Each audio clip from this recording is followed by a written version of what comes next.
all focus! Welcome back to the Cromey Zone.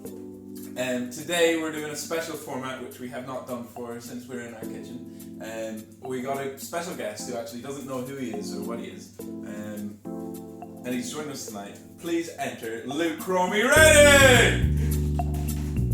Or whatever alias he's under. Yeah, it was meant to be an Italian name. Don Mazzetti. That's what I was. What do we have today, Jay? Right, today Luke on the books. Pardon me, drink. Water went down the wrong hole. On the books today is recovery. As you might have seen 3 days ago, I believe, or 2 days ago, we released a recovery video, which was my anecdotal experience of a recovery day in my shoes after doing a 20k, which after putting my body through high amounts of physical activity. So the day after, basically walking you through it, and after that we decided that it might be nice to have a discussion and actual talk about factual information around the subject of recovery. So here we go. Absolutely. So, recovery. What are you drinking today, Luke? Oh, I'm actually drinking Organo Mocha Latte. I'm not. I'm drinking, this is a protein shake, believe it or not. This is not alcoholic beverage. It's not an alcoholic beverage, as contrary to popular belief.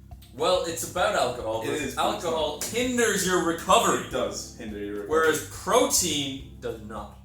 And again, sorry, plug. That's my protein. Bitter lemon and lime, clear whey protein. It's really good and it tastes fucking delicious. Yeah, it is really nice. And I'm just drinking lemon water. Mm-hmm. Also really good. You can buy that from us as well. That will be really expensive. Yeah. Smooth transition. It's my transition.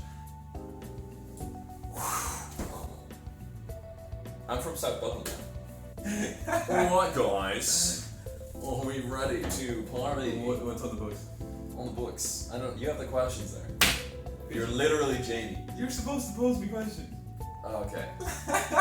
Like Jake said, we're talking about recovery. So the first question Luke had, he was going to ask me what my definition of recovery was. What I believe recovery is.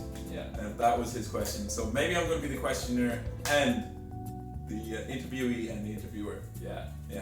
Is basically revolves around 5 fundamental elements towards training, like factors of training, and your ability to recover these 5 elements as quick as possible or as optimally as possible. Yeah. Those 5 elements being mobility, flexibility, endurance, and your mental drive and your strength.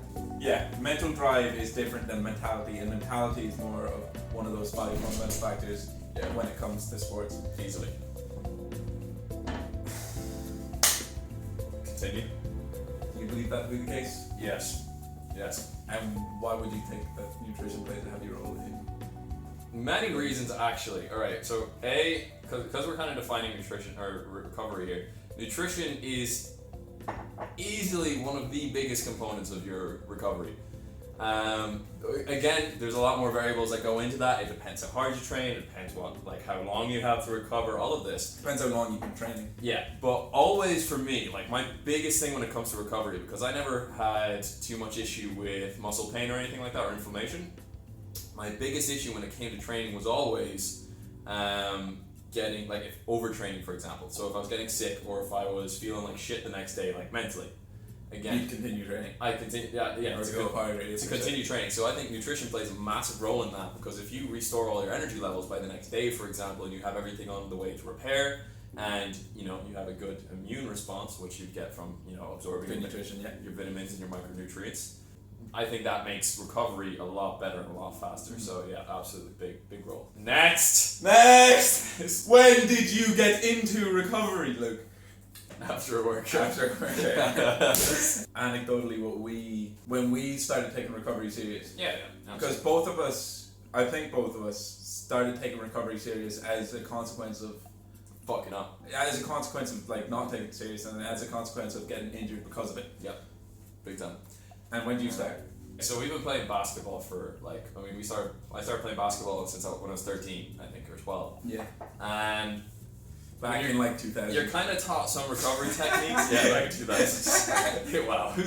But you're kind of taught some recovery techniques in those kind of environments, but you're not really told or taught why and the specifics. So you're kind of being taught do this, it'll make this better, but you're not being taught Educated on the specifics, and it doesn't really click or make sense then. So really, when I got into actual learning how to recover myself and being really effective at my recovery was probably late 2018.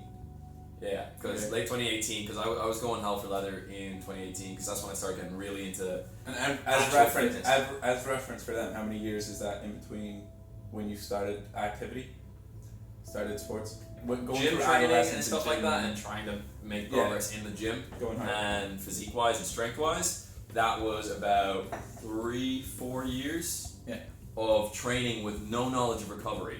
And what consequences? And it was on and off. Like, it wasn't great training, but as a consequence as well. Why did you start? Actually, no. Biggest thing was I kept fucking up massively. Who cares? Side effects. I didn't attribute them to fitness specifically. But I was actually even quite proud of them. But I was reading The World's Fittest Book by Ross Edgley, and I've made a video on that as well. Not specifically on Link in the description! Link in the description, but not specifically on this topic, but he kind of rounded recovery in a really fucking good way. He gave you some good techniques, and he really specified why recovery is so important. And he listed a bunch of like side effects of not recovering properly, and I was like, wow, okay. There's so much of that. Do you have some of those side effects? So if anybody watching this could contribute those side effects to lack of recovery? Absolutely. No, you'll see it. I see it in so many people all the time. Like you can not recovering properly can lead you to depression. It can lead you to fatigue. You can get sick. You can get injured. Like there's just so many. There's a big effect on sleep, I do believe. Massive effect on sleep, especially for me, because I'm not a great sleeper as it is anyway. But it was like if you're not recovering properly, there's so many things that could go right in your life if you're training and recovering. Training will improve your life exponentially. Recovering will improve your training more, and it will improve your training. Essentially, that's it. Train more effectively. More effectively, more efficiently. And get more out of it. Like, say when we started in the gym back, how many years after basketball? So we were already physically fit enough. Because I don't count during our basketball years as much. Okay. Really when we started in the gym. Yeah, I agree. Hey Barney, the dog's just coming.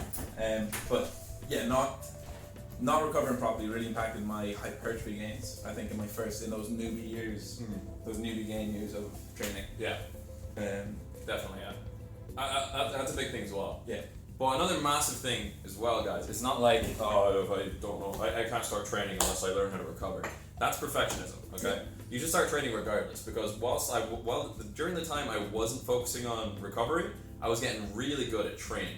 Well, I was getting better at training. I am fucking beaten up. No, but you were improving. You're like exactly from last week. Yeah, because remember, the more you divide your attention, the less effective each specific category is going to be, right? Of learning. So you want to focus as much attention as you can on one thing. So after I started learning about recovery and started putting it into practice, I went hell for leather on recovery, learning about it, how effective it can be, and how I can attain it to myself. So, yeah. That was really fast, so sorry for all you Spanish listeners. Any non-English speakers, you poor bastards.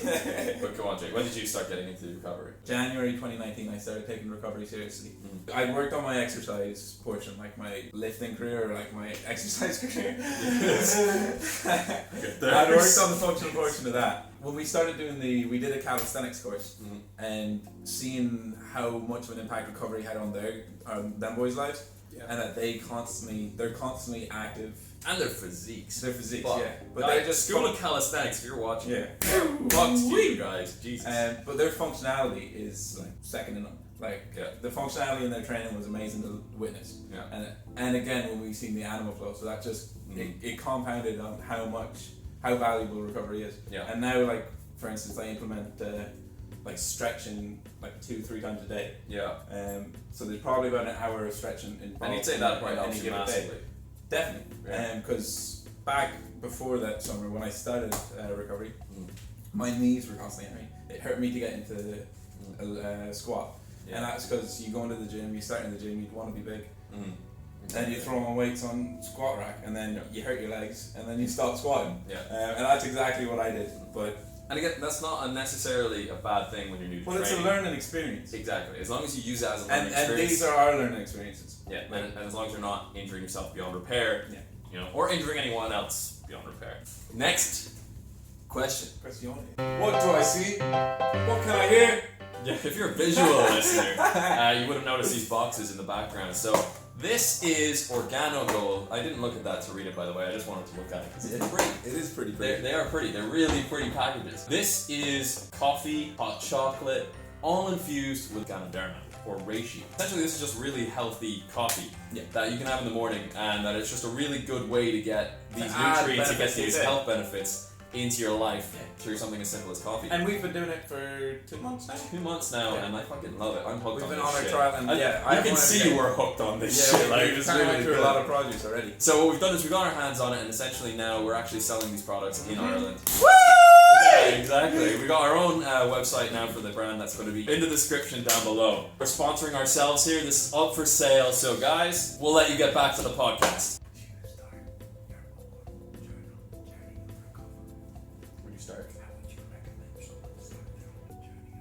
So, next question is, if you were to start recovering again, if you were to go back 2 months ago and tell yourself how to really recover properly. I think I kind of knew some of this stuff 2 months ago. Can you put it further back? 2.5 months ago. Alright. So, am I naive, uneducated 2.5 What would you tell 20-year-old Jake? Oh, I'm 20 now. I know. What would you tell a younger 20-year-old Jake? I've been 20 for like 15 days. Exactly 15 days. Anyway, what I would tell myself or someone who is beginning training, and this is like, we're not experts by any stretch of the imagination. Yeah, we are. Okay, we're not experts by any stretch of the imagination. I am. All the information we have is from the fitness course that we're doing in UCD. And then sources that are readily available online. Yeah. I watched a video once. Yeah, we watched videos once. Yeah. And they're pretty good. Plural videos. I actually rewatched my own videos for education personally. And someone YouTubers like Jeff Nippard. We copy a lot of his content. Every single word we've said thus far. Well, it came from him. So start improving your recovery. I'd initially start by getting your BMR, which is the amount of energy you spend in any given day without exercise per se. Yep. Yeah, so like just the energy your body needs to function. To live your life. And we'll do it for you right now. Jake, you have the calculations there, right? The equation? Obviously, I don't have it at the tongue, but I should. Maybe. Thanks, Luke. Yeah. But okay, so yeah, I get that. Win the argument. I get that initially. Every single time your body changes or its requirements change, even slightly, your basal metabolic rate is going to change. Mm-hmm. And that comes if you train, your muscles are going to be damaged, and your basal metabolic rate is actually going to go up. Right? And if you're perfectly recovered, if you haven't trained in weeks, for example, your basal metabolic rate is going to go really low down. Yeah. It's not set in stone, essentially. In years. You're gonna look like Jake. Oh, when you test around to that, I tell you to get more familiar with your macros initially.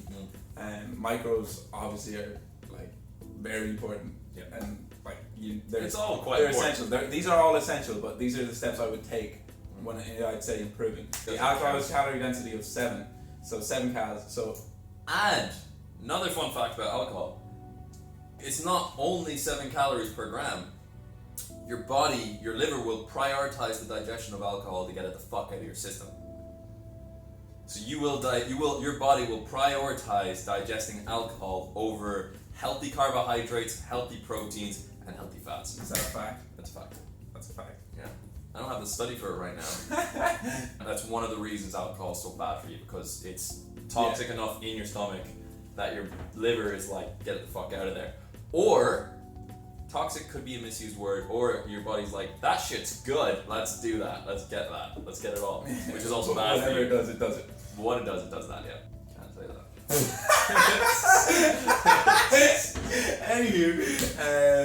Anywho, so coming back to carbohydrates and their effect. So what I prioritize mainly, like you prioritize, not saying you wouldn't prioritize fat, but like you get your protein intake for a day, which I believe to be, we can double check, I think it's 0.8 grams per kg of body weight as a minimum. So as a minimum, yeah. As a minimum, and you can go all the way up. I think a recommended goes up to 1.2, 1.4. That's at minimum if you're working on losing weight. It's 0.8. Yeah, it's very recommended to go. It depends on your body, of course, but a recommended go probably around 1 to 1.2 grams protein per kilogram of weight. If you were putting on weight, it's not necessary to have that much. No. It is still good, but but you can get away with probably 0.5. And these are grams per kilogram. proteins with full amino acid profiles. Yes. And also we recommend. That's very important. Yeah. That is very important. And a full amino acid profile means that it has all of your 9 essential amino acids, which your body actually needs to function. Any meats or eggs or animal products have a full amino profile. Yeah. And a great thing as well for all you vegetarians and vegans out there. Usually plant products don't have a full amino acid profile, right? They don't have their full amino profile. So what you need to do, you can still get your full amino profile, but what you have to do is you have to vary the amount of nutrients you're getting, or sources of nutrients and sources of proteins. Don't just eat chickpeas all day. Alright? Go for red kidney beans, go for lentils, go for quinoa, go for chicken. Baked beans. Huh? Baked beans. No, Jake. Variations of beans. So after Liz training, after a high day of doing a lot of Liz training and you're putting your body through a lot of stress, I think it's important to refuel with carbohydrates. And a variety of different types of carbohydrates that you get from fruits, vegetables, and say starchy like potatoes. Absolutely, yeah. Like a wide range of carbohydrates into it, and get the right amounts, which you'll find online. Yeah. And the important reason for this is because your muscles. Okay, gonna have to cut that out. Why? It'll be offensive, man. Calling them stupid. In simpleton. Simpleton terms. Coming back with Liz training. So after a long day of Liz training, not a long day per se, but when you put your body through a lot, and you take the energy, you take the energy away from your muscles, you need to recover that energy. And I believe you can do it optimally through carbohydrate intake, like say the next day or during that day, any time after that current workout. And basically carbohydrates a wide range of carbohydrates ranging from pasta, starchy carbs, fruits, vegetables, in the right quantities will provide energy for the muscles and get you back to baseline, essentially. Pretty much, yeah. I cut it down! We got it. Yeah, I agree with that wholeheartedly, yeah. Carbohydrates are very important for recovery. That's not to say diets without carbohydrates don't work. But that's a whole different kettle of fish. And we won't discuss that today. Again, we're not going to discuss that today. Again, there's more variations on that kind of stuff as well. But standard recovery does require carbohydrates. And we would recommend getting a carbohydrate. Another thing, carbohydrates being dietary fiber, around the topic of recovery can help it, is your intestinal health. Like say activities such as running is more enjoyable when you have a nice... Don't need to shit yourself. Yeah, when you don't need to shit yourself. Essentially it. Like have you tried running 10 kilometers? Exactly. Holding your butt. Exactly. Yeah. And dietary fiber kind of gets rid of that after experimenting and like finding out stuff about your own body. You come back to it. Any more questions, Luke? Yeah. What's your favorite form of recovery? Oh, this is a good one. I like this one because it's quick. No, I'm joking. Sleeping. Oh, that's good. That's actually quite good. Wow. That's all we need. It's quick. No, you wanted it to be quick. Oh, okay, right. I'm on to my point then. My lecture on. I believe sleeping is my favorite form of recovery because you don't have to do jack shit. Yes. Really good, actually. You can run all the distance you can and then you sleep naturally.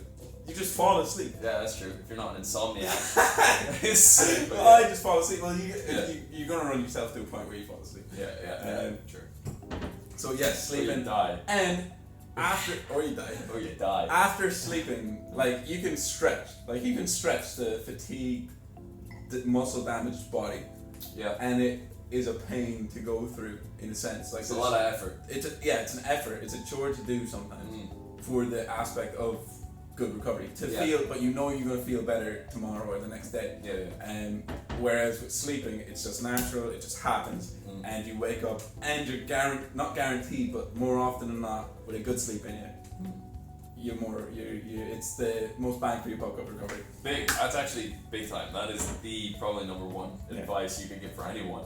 That should have been your advice to a beginner. Fucking learn how to sleep right. What's your favourite form of recovery, Luke? I'm glad you asked, Jake.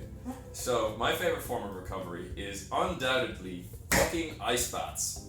Oh. That shit is fucking... That's your favourite? That is my favourite. That's why I've been so... That is my least least favourite. They are the fucking... It's the least enjoyable of all. best. Ice baths, ice showers. God, like, I don't like ice showers as much. Okay. I actually you have do more cold water choice. showers. I do cold water showers more often than like any sort of bath. Yeah. Instead of submerging myself, Yeah, I'd rather yeah. get in the shower. Absolutely, yeah, that's fair, yeah. Because, I mean... Because you can jump away. That's the thing, that's why I don't like them. Because in a cold shower, you have the choice. You can just turn that dial back to hot if you lose your nerve a little bit, which is fine, and you should do that when you're getting into it. But when I got into actual ice baths, that shit was fucking good. The muscle soreness from doing new types of training went down like a lot. Yeah. Like As in like DOMs from it. Yeah, the DOMS, yeah. So delayed onset muscle soreness. That kind of, it didn't go away. Like there was still a bit of it, but you and that tends to. It would take me usually that tends to 6 days. subside though.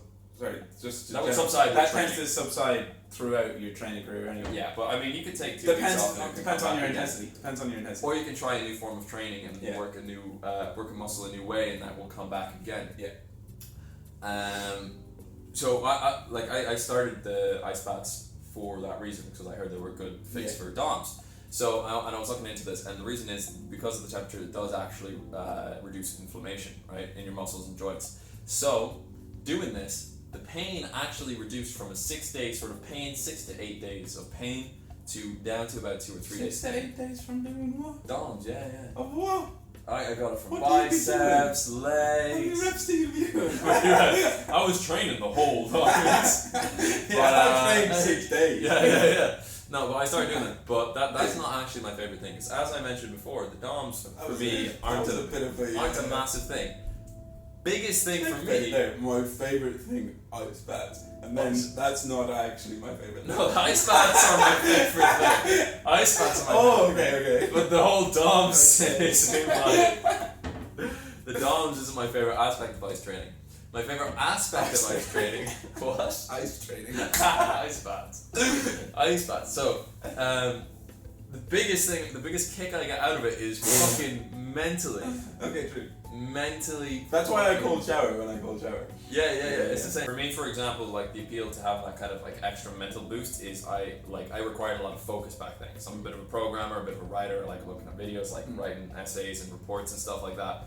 So it was quite like having that focus to sit in front of a TV screen, computer screen, and like sit and watch TV with that computer screen. That was a really good boost. And then to be able to go to the gym, then to be able to go to work, then to be able to come back home, then to be able to work some more, like that gives you such a fucking hit. Like it just you just feel concrete with it. It's like it's a massive thing. If you can put yourself through that, and I would recommend starting off cold showers. I would recommend progressing to a bath if you can with just cold water, then ice water. Yeah. I like those things in, like, you see them implemented in fun runs, like Hell and Back, Tough Mudders and that.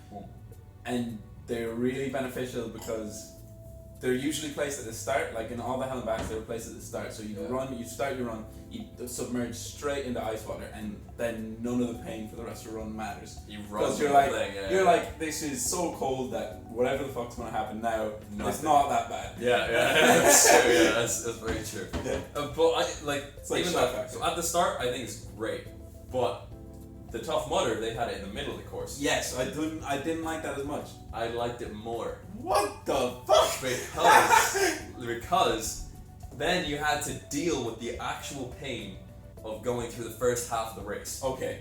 Which again, good mentally. Okay. Then, while you're tired and you're feeling like shit and you're covered in mud, you're cold, yada yada yada, you go down this slide from which you can't stop, That is scary. The second you push off that slide, that is scary. it. You were committed to getting fucking freezing. At least in the hell back, you get to walk in. Yeah, you can come out if you want to. You can put your leg in and jump out, but the Tough Mudder, you jump into a slide, You and get just fucking plunged into an ice pool. You have to go under a barrier to get out. Then would definitely recommend doing some of these fun runs and stuff off the courses, and of course after this whole thing's gone. This whole we thing's can meet gone. other people. Yeah. Super fun. But after I went through that ice bath and our heads came up the other side, I felt like I just started the run again. Definitely, but I didn't like it. Okay. No, definitely it was a bit of a massive. It was those benefits, but I didn't like it. Anyway, I think that kind of wraps up our whole.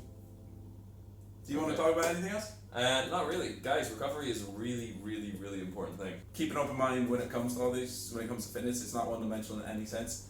And keep looking. Stay fit. Stay happy. Stay healthy, y'all. Have a good day, Keep guys. it up. Happy Monday. Happy Monday. Oh, it's Sunday. Happy Sunday. It's not. It's currently Friday. No, It's Saturday. it's currently Saturday. It's Saturday. Time doesn't make sense in this whole quarantine thing. thing. I just know the sun comes up and the sun goes down. So that's all I know. But no, thanks for tuning in, guys, and watching. I enjoyed this actually kind of video format. It was quite Tell fun. us what you think about it. Yeah, we'll probably do this regardless whether you like it or not. Yeah, But, we will. But tell us what you think about it anyway. Yeah, we might adjust it into your preferences. We'd rather any happy critiques. Yeah. If you have a bad critique, keep it away. Keep it to yourself. Yeah, keep it to yourself. We don't care. Goodbye. See you guys.